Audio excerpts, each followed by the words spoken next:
cutting-edge hypnosis with real clients facing genuine issues. Brought to you by the hypnotherapist demanded by celebrities, CEOs, and even royalty, Adam Cox. These recordings took place live from Adam's clinic in London's world-famous Harley Street. So, get yourself comfortable and enjoy today's episode of The Hypnotist.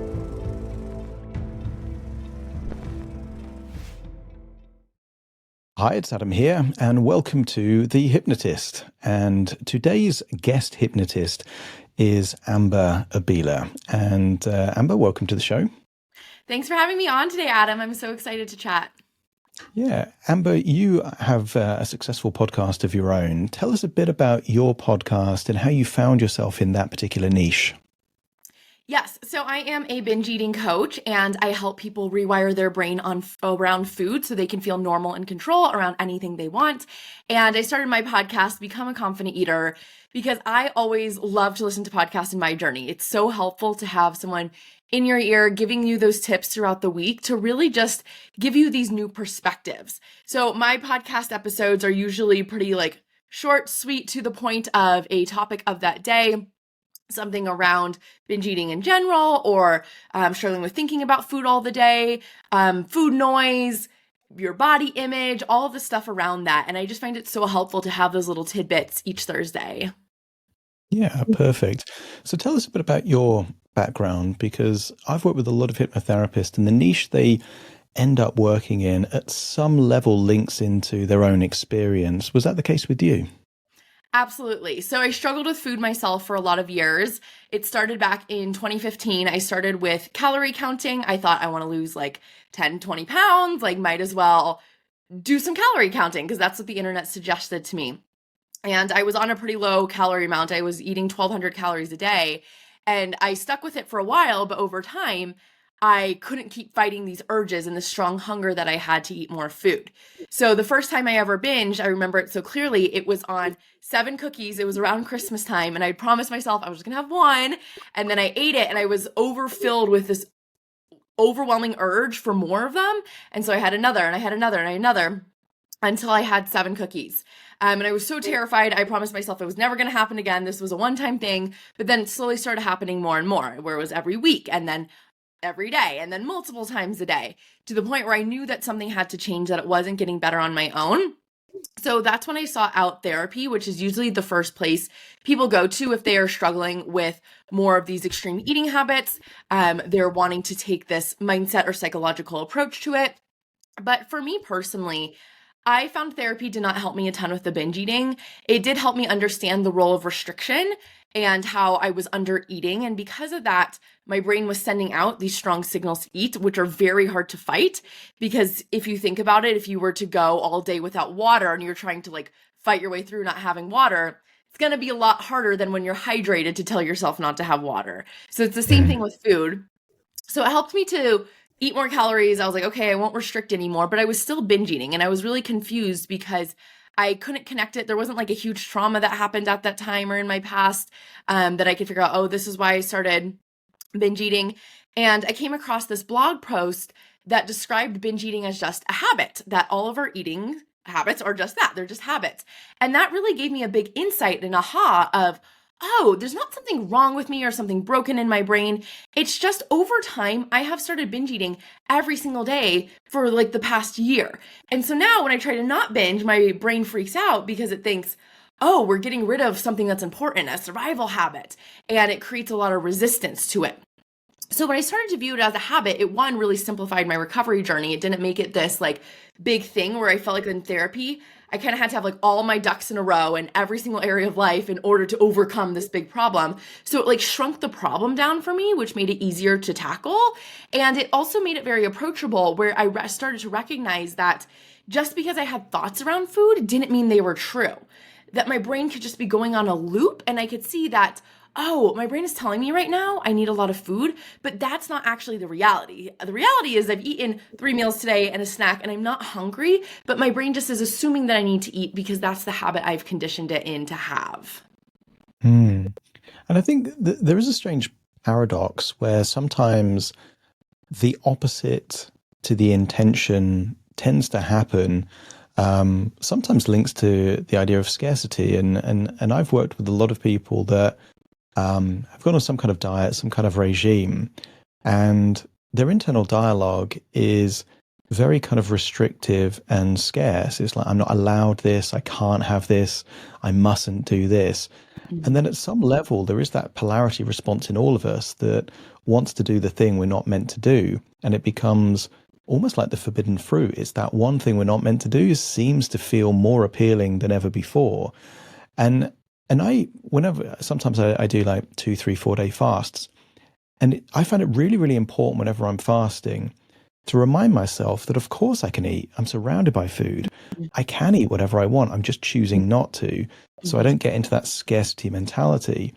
And the metaphor that I use when I'm working with people to help them fast is to say, look, if you were locked in a prison cell and you didn't know where your next meal was coming from, and then suddenly there's a lot of food and you don't know where the next meal's coming from, you'd eat it all really, really quickly because it's a scarce resource. But if you knew for a fact that you could eat whenever you want and there's an abundance of food, but you're just choosing not to, you would have no scarcity, no anxiety whatsoever. When you were calorie counting, did it feel like with those kind of initial cookies that you were doing something you weren't meant to do, that it was somehow wrong or bad or naughty or something like that? Absolutely. And you totally nailed it with the scarcity mindset, where a lot of times dieting can artificially put us in this scarcity mindset where we feel like we're not allowed all of this food that we want. When we are, but it feels like someone's telling us what to do and we just have to follow the rules. It's very like authoritative versus making an empowering choice of, I'm choosing to do this fast because of X, Y, and Z reason that feels really good and empowering to me.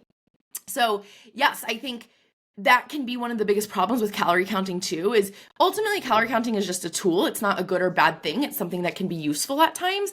But if we start putting the calorie count as like the ultimate rule and our body has no say in it, oh, I feel extra hungry today. Well, too bad. The calorie counter says I'm done for the day. Or, I'm not hungry, but who cares if the calorie counter says I can have an extra 200 calories? Let's fit that in.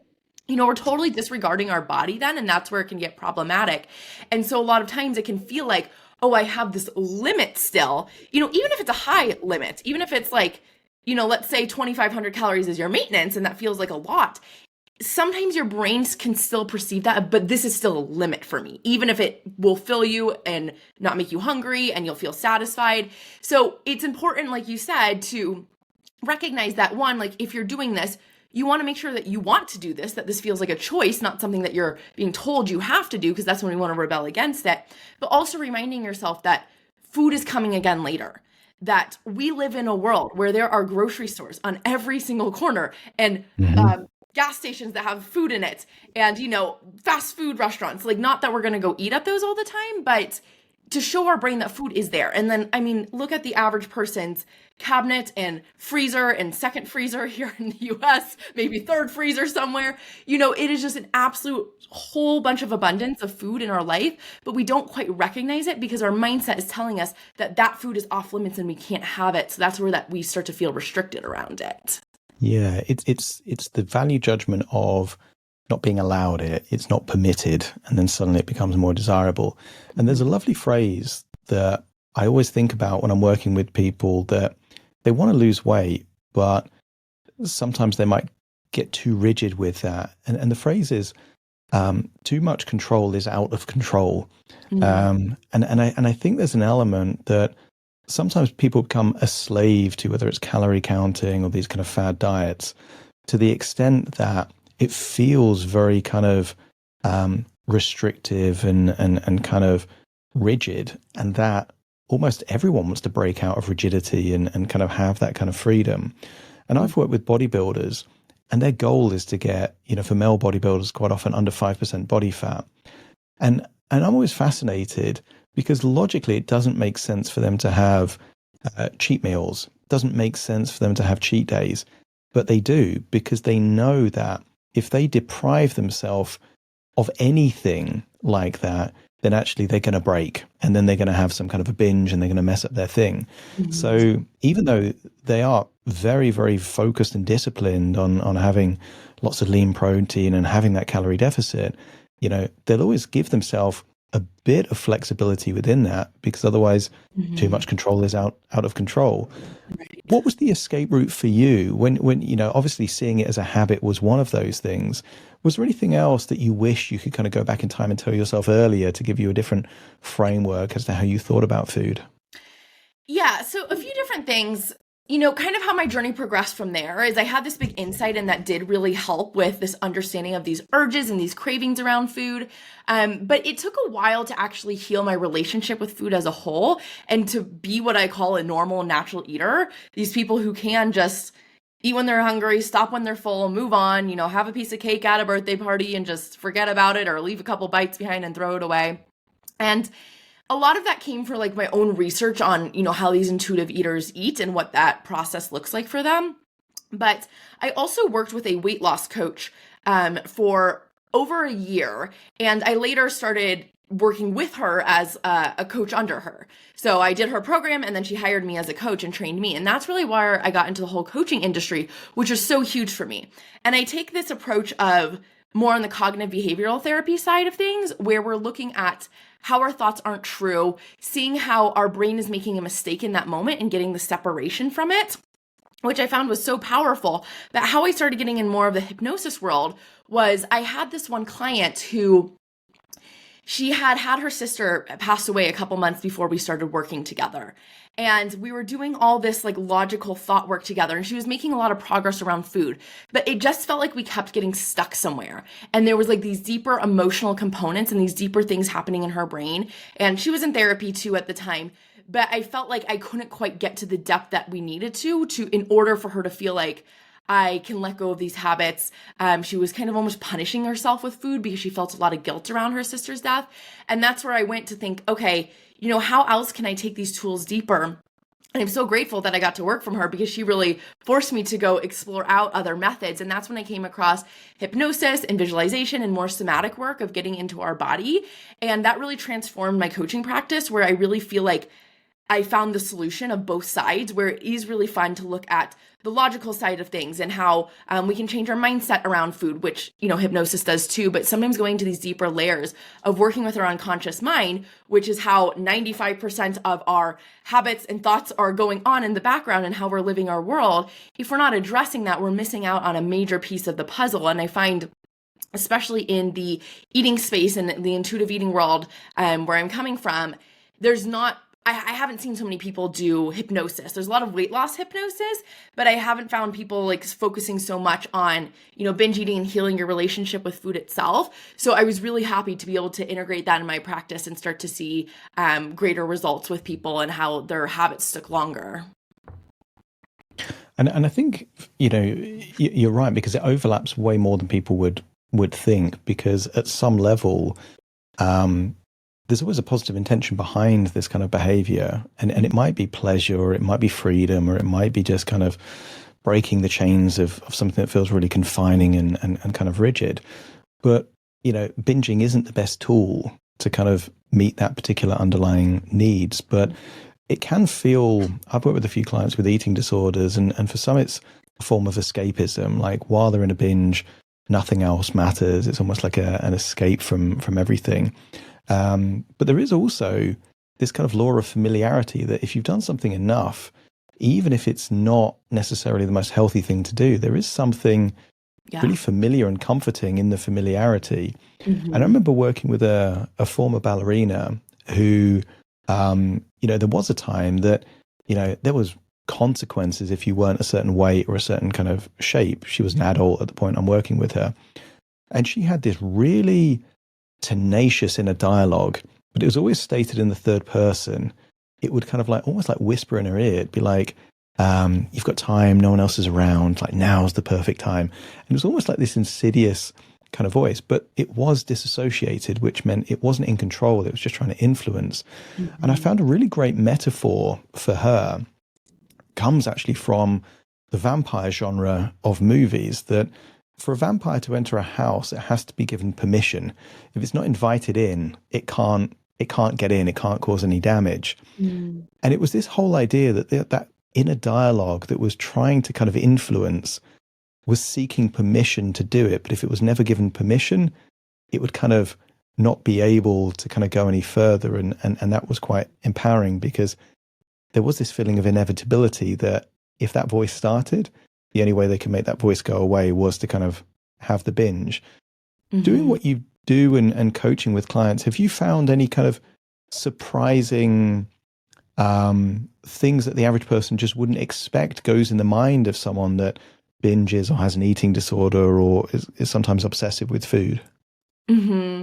I think so. What you mentioned there of it feels like we need to act on it once it happens is definitely something I experience, where it's almost like your brain decides the second the thought goes through your brain, it's like it's over.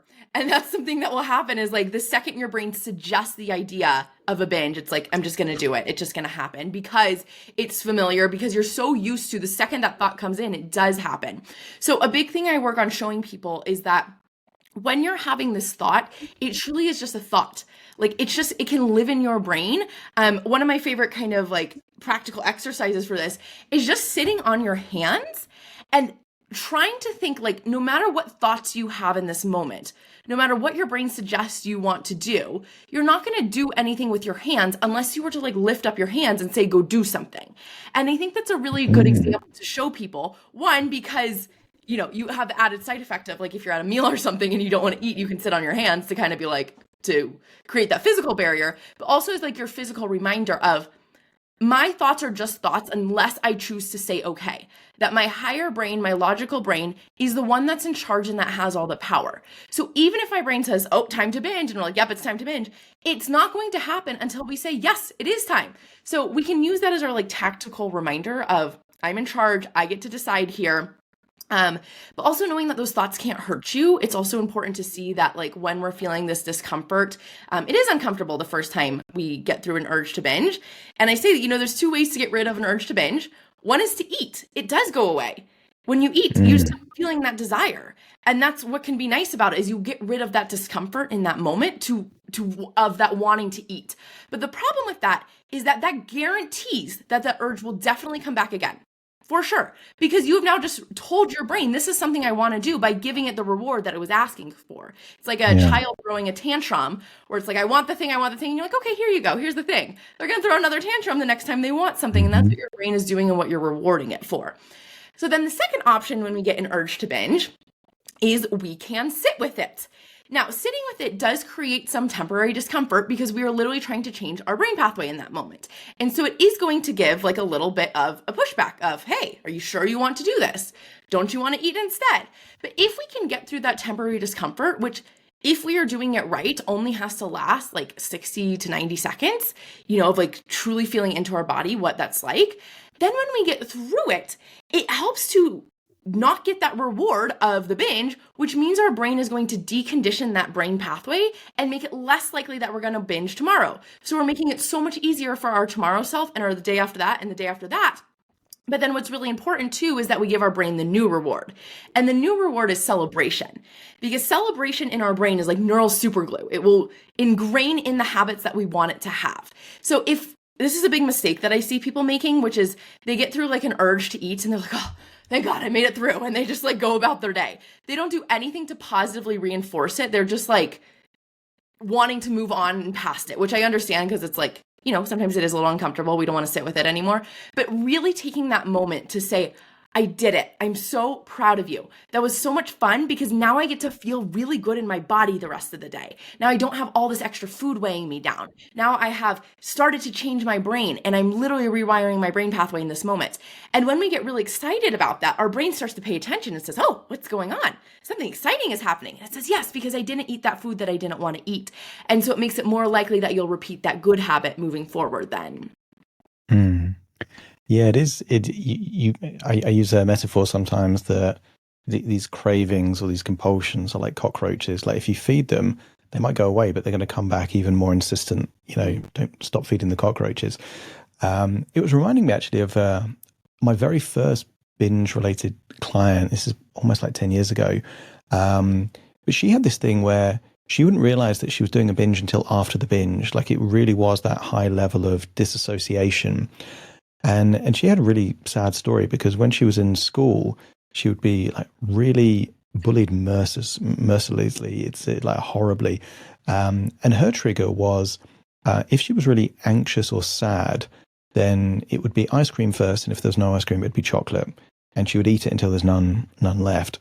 But quite often, like, she would be surprised because she'd look down and stare at like an empty carton of ice cream and like, what have I done? Like she wouldn't have been able to sit on her hands because it would already happen at that particular point. And what was interesting is, I never did regression too much with binging before that point, but I did with her, and I said, like, I want you to, and this is really long induction, but go back to a time where you were sad, you were anxious, but to a time where you didn't use food as the coping strategy.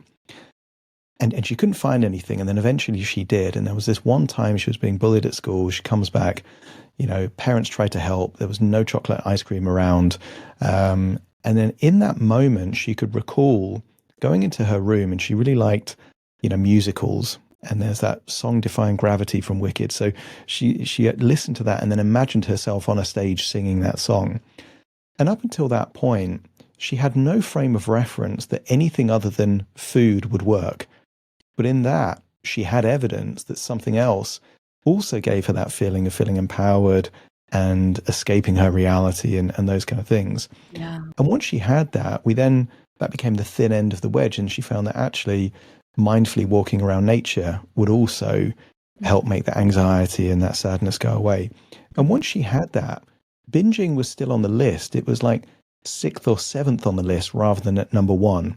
And it was about having that kind of an option. And I feel like a lot of people that binge, it's not because they want to binge, it's because the binging helps them in some way.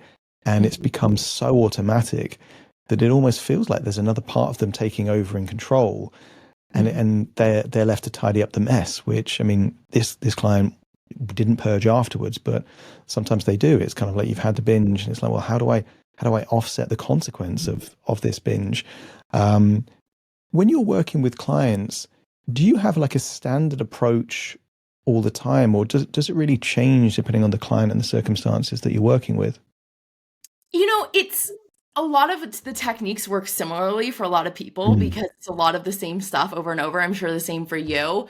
But sometimes, like you said, there's like little teeny moments that we can find that are different and individual to each person, of like an aha of, a time where I was able to, feel that emotion and not eat. Or I find it really helpful to also show them like, maybe a time that they've done that and it felt really good after, they felt really pleasurable after they didn't sit with that.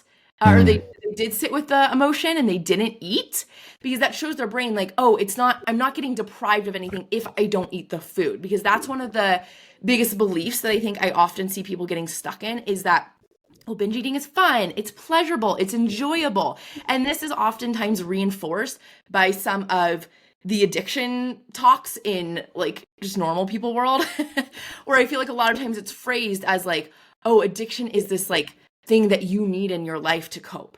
And sometimes just some of the wording around it makes it so we feel like, I'm not going to be okay without this. I'm not going to be happy without it. It's so pleasurable. It's so fun. It's bringing me so much in my life that what will life be like without it? So something I like to do for this, and I actually have a guided audio to help someone stop a binge in the moment that I'll have in the show notes for people. And what I do in this is walk people through a visualization where they imagine taking the 2 paths and really playing that story forward. Because a lot of times in that moment, all we're imagining is how good the food will taste in our mouth. And I call that telling ourselves chapter 1 of the story. It's like, chapter 1, I eat the food, it tastes amazing, the end. But if that were the end, like, we wouldn't be here listening to this podcast. We wouldn't be here like searching a solution, because the truth is that there's also chapters 2 through 10 that come after that we're not telling ourselves in that initial moment of desire. And if it's happening with someone where they're like kind of dissociating like that, even just finding like 10 seconds of a pause is sometimes helpful, where we'll get into our minds, it's like, I'm either binging or I'm not binging. And it's like, well, feels too hard to not binge, so I'm just going to do it.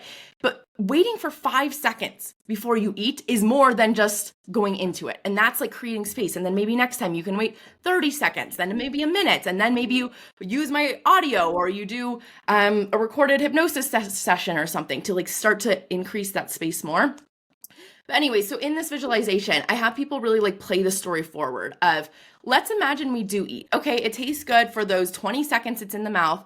But then, and this is what we'll go through a little bit later today in this episode, as it starts to break apart in your body, how does it feel? And what do you notice as you're looking at the wrappers around you? You're noticing that empty ice cream carton. How does that feel? What is it like when you try to return back to work and try to fall asleep that night? What is that like? And then you're creating that picture of your brain of showing it, oh, I can see what the truth of the story is. And then on the flip side, like let's imagine the other one that we take where we sit with this urge and it feels a little uncomfortable at first. We notice some sensations in our body. For a lot of people, maybe I'm noticing some tightness in my chest or a little bit of a fast energy, but I sit with this fast energy and I take some deep breaths and I get through it and I'm feeling really proud of myself. What is it like to go through that day of work then? What is it like as I try to fall asleep that night? How is it when I wake up in the morning and do my workout? And really showing that positive image to your brain too, instead of just those first initial moments. Yeah, it's expanding, and people with anxiety do that as well. Like they'll hone in on that kind of 10-second element of peak anxiety, but not when the relief they feel when they get through that anxiety. It's kind of cherry picking the bits that either make them feel bad or make them feel good to justify the behavior that they're doing. So there is a lot of cognitive biases that take place, and it isn't, you're right, it's not the full story. It's cherry picking parts of the story. Since you've had your podcast, what's the message you've received or the feedback that you've received from a listener that kind of really made you feel that what you're doing is really impacting maybe people you'll never meet? What's the thing that you heard that really kind of hit home for you? Yeah. So I had one person who had been listening to my podcast for just 2 weeks and she like binged it all. She listened to all the episodes.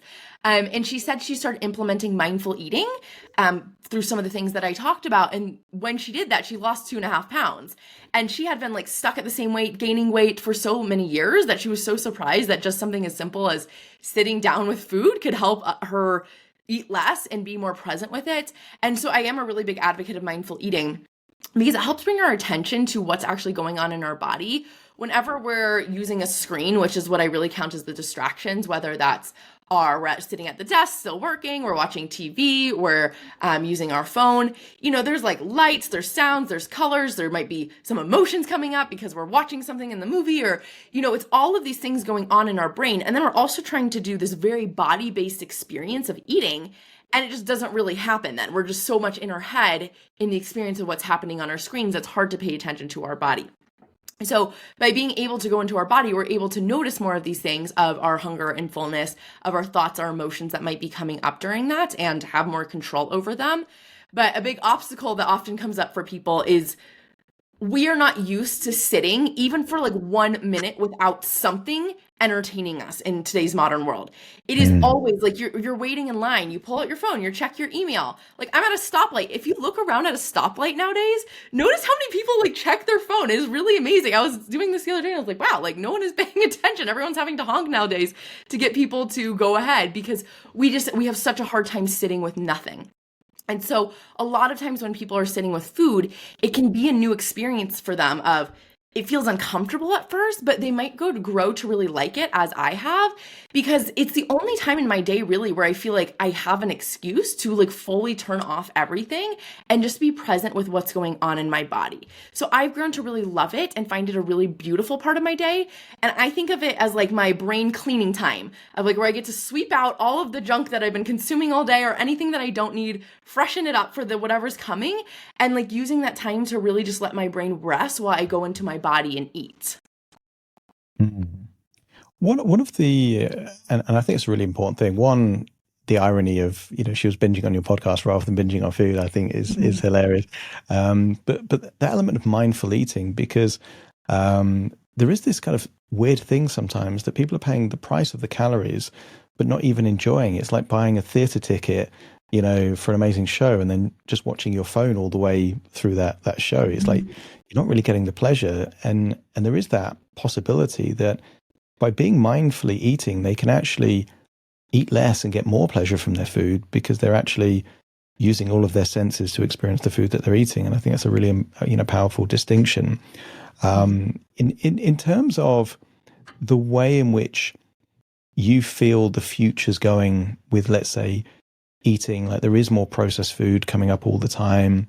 We're now living in a time where, 10 years ago it was bariatric surgery, gastric bands. Yeah. Now it's things like, the GLP-1s, the Ozempics and those kind of things.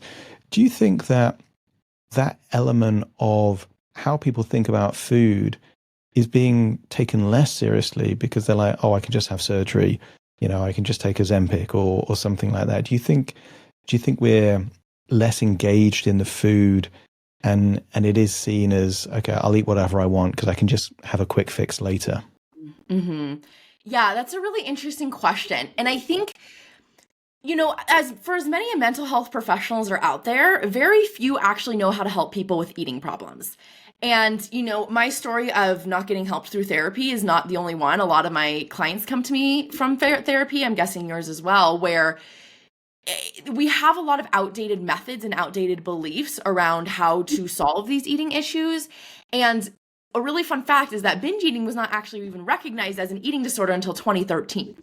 So that was only about 12 years ago. You think about like how much research is coming out every day. And like, if a therapist was trained before 12 years ago, they didn't even recognize that binge eating was a recognized eating disorder. And it was just kind of something like, oh, maybe we need more willpower, more self-control, or, it just wasn't really thought about much. And so I think that my hope is that over time, more people do get into hypnosis and this other world of mental health work where there's other options of seeing how we can change our brain. And there's so much new research on hypnosis and visualization and all the things that we're including that I just think so many people don't know about. And it's easier and more mainstream to do some of these quick fixes because who doesn't want a quick fix? Like, people wanted to lose weight last year, 10 years before, and they're still struggling. So they want to stop it now. But we have to consider, where we want to be in 10 years from now, and then 10 years after that, and 10 years after that. And so I understand when people are wanting to go on a GLP-1 or do bariatric surgery, the desperation behind it, there's a lot there where they just want to get it solved now. And there might be so many big health consequences that are happening right now that they do just want to get out of it right now. And sometimes that is the right choice for people if they need that right in that moment. But also taking a moment to step back and be like, what haven't I tried yet? What else might be possible? And sometimes, you're gonna like risk losing some money or some time on some things that don't work. But if you don't keep going and trying to find something else, then you're going to get continued to stay stuck in this cycle of just quick fixes that don't last long term, which waste so much more time, money, and energy than we ever would have if we sought out maybe other different holistic mental health solutions. And I think that's why podcasts are such a powerful tool, because it does two things. It gives inspiration and knowledge, but also when you're hearing stories of other people that have gone through a similar kind of pathway and have come out the other side, it's not just inspiration, it's also reassurance. Okay, this game is now winnable. There is something I can do. And there is a lot of people going through things that lots of other people are also going through, but they feel very much alone in that journey. And what's great about podcast is that it's very accessible wherever you are in the world. You can kind of find this. I know you're going to do a guided experience for us, but before you do that, just remind everyone about your podcast, where they can find your podcast. Yeah, so my podcast is called Become a Confident Eater. You can find it anywhere you get your podcast, and I'm also going to have Adam on. Depending on when these episodes get released, you should be able to find his episode on there as well, which will be really fun. Amazing. So tell us about the technique, the experience you're going to share with us before you actually do that. Yeah, so this is one that I really like. If people have a hard time getting into their bodies, which is honestly a lot of the clients I work with, again, we're very like mind-based in our day-to-day world. We don't really have a lot of experiences going into our body. So this one is going to help us reconnect into our body on a deeper level and also see the impact of food. So a lot of times when I ask people, why do you want to eat less sugar, for example? They're like, well, it's not healthy and it doesn't feel good, I guess. That is very abstract to your brain. That's just going to go right over your head. It doesn't really give us any concrete ways of why we actually want to change.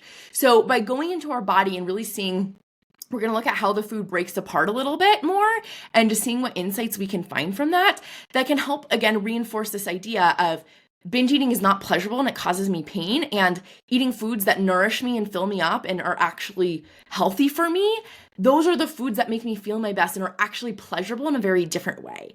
So it just helps us to get deeper into our body and what our unique wisdom already has to tell us.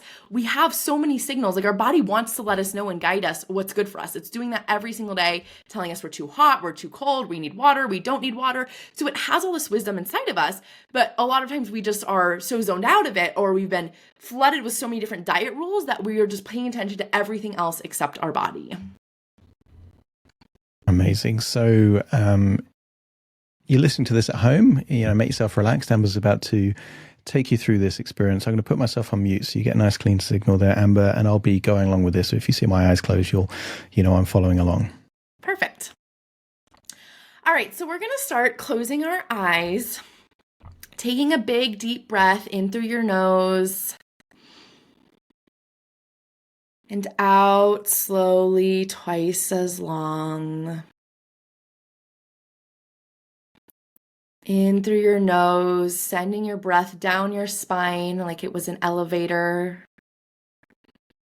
to the bottom of your base. And exhaling out slowly, twice as long as that breath comes back up that elevator. And one more of your biggest, deepest breaths today, in through your nose.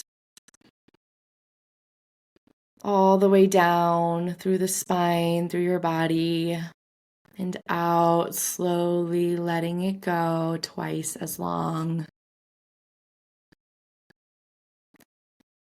And we're going to start by focusing on our muscles and letting them relax, taking this time for you.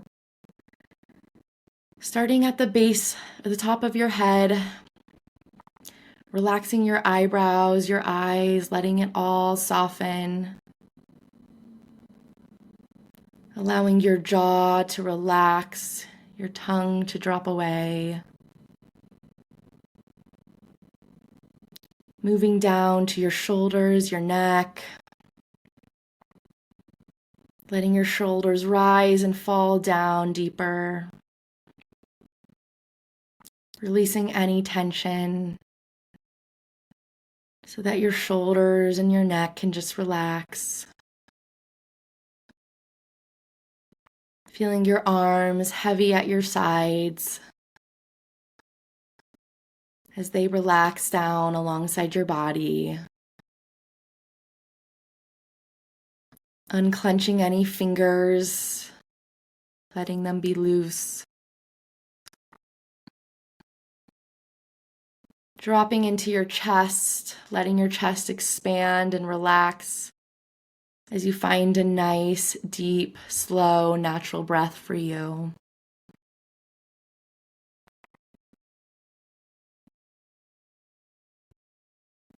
Letting your stomach soften, be at ease.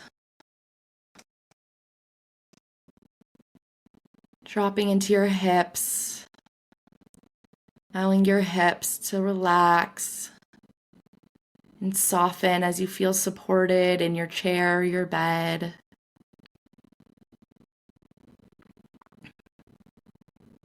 Feeling your legs heavy, softening any muscles, any tension.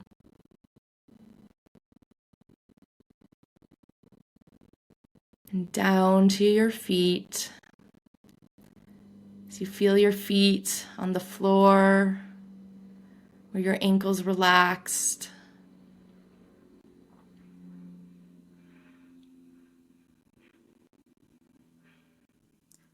And I want you to now take a moment to imagine a food or a meal that you know does not feel good to you, but you sometimes still eat anyways.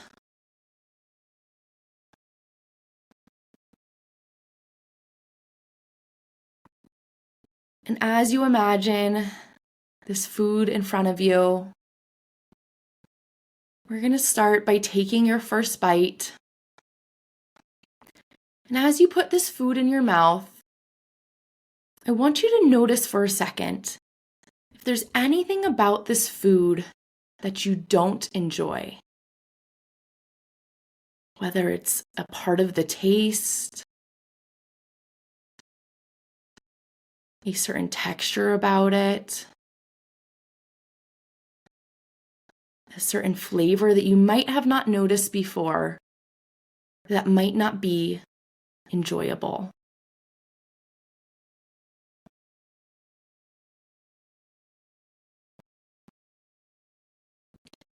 And as you chew and swallow that food, imagining as it turns to mush, as it goes down your throat, falling into your stomach, and notice, how does it feel in your stomach as your stomach tries to break apart this food that you know doesn't feel good to you?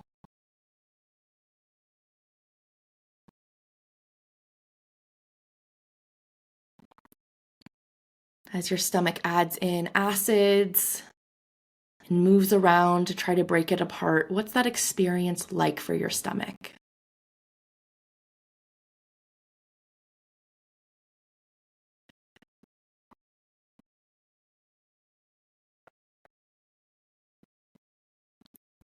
And as that food is breaking apart further, it goes into your small intestine,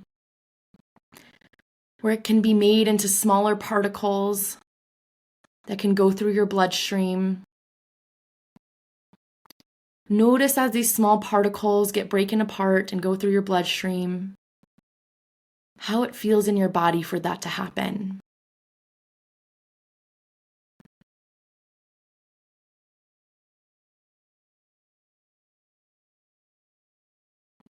Noticing how it might feel initially, right after you eat this food that you know does not feel good to you. And also as it continues to go on throughout your day, continue to be processed through your body. What impact it might have on your energy levels throughout the day as this food is circulated throughout your body.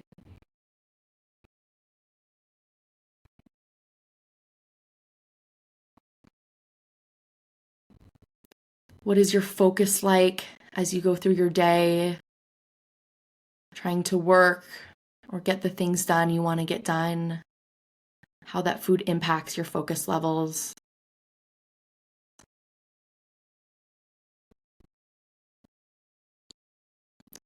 Noticing your mood as that food is going through your bloodstream. Any negative impacts happen on your mood and how you show up and feel throughout the day.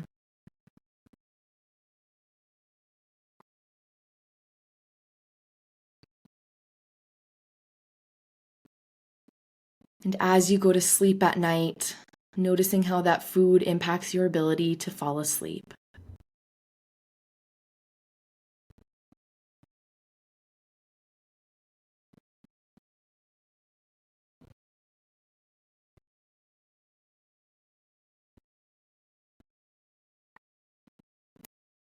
Now I want you to imagine a white energy washing all that away, clearing it out so we have a fresh slate. As we imagine a new experience where we imagine eating a meal or a food that you know feels really good in your body, that you love, and that your body also loves you back for. And as you imagine eating this meal that you know feels really good in your body, I want you to notice as you put it in your mouth and you're chewing it, anything you really love about this flavor or texture of food.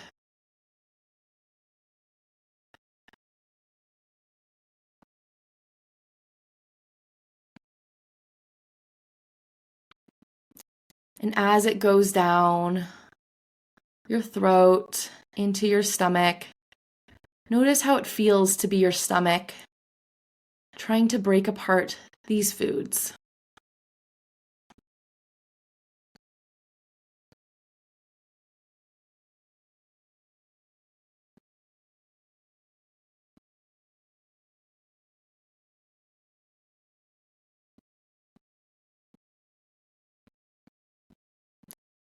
And as the food continues breaking apart into smaller particles, going through your small intestine, as it goes through your bloodstream, noticing how it feels to have the food that you know feels good in your body, that's full of nutrition and life. As it courses throughout your body, how your body gets to feel.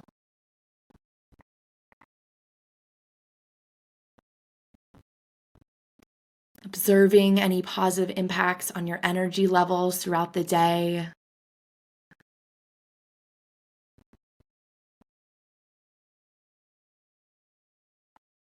Noticing what it's like as you try to focus at work and as you're getting your to-do list done, to have this food that feels good going throughout your body.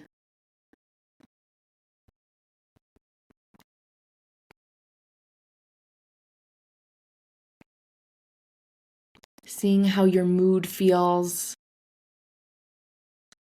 when you have this nutritious food in the right amounts for you, going throughout your body.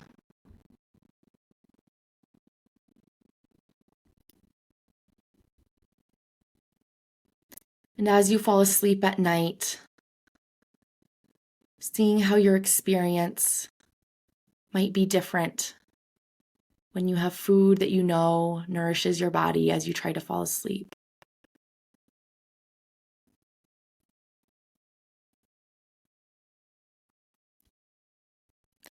Now, taking any insights you have gained from this experience,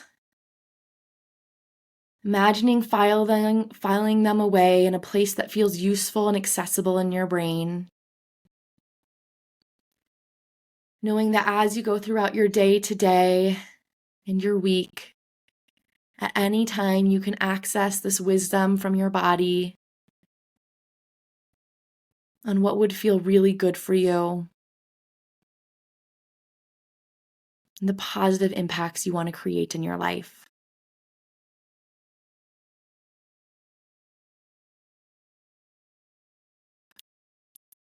And as you filed this wisdom away and you feel ready to come out of this space, taking as long as you need, you can slowly start to bring some motion into your body, wiggling your toes and your fingers, maybe bringing some butt movement into your chest as you flutter your eyes open, blinking some light back into your eyes.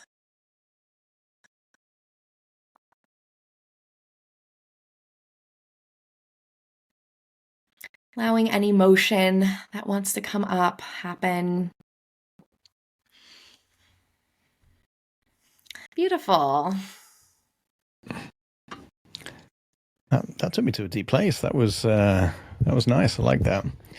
And the food that I was thinking of was changing each time as well. It was kind of like, what are all these foods that I kind of crave but really aren't good for me?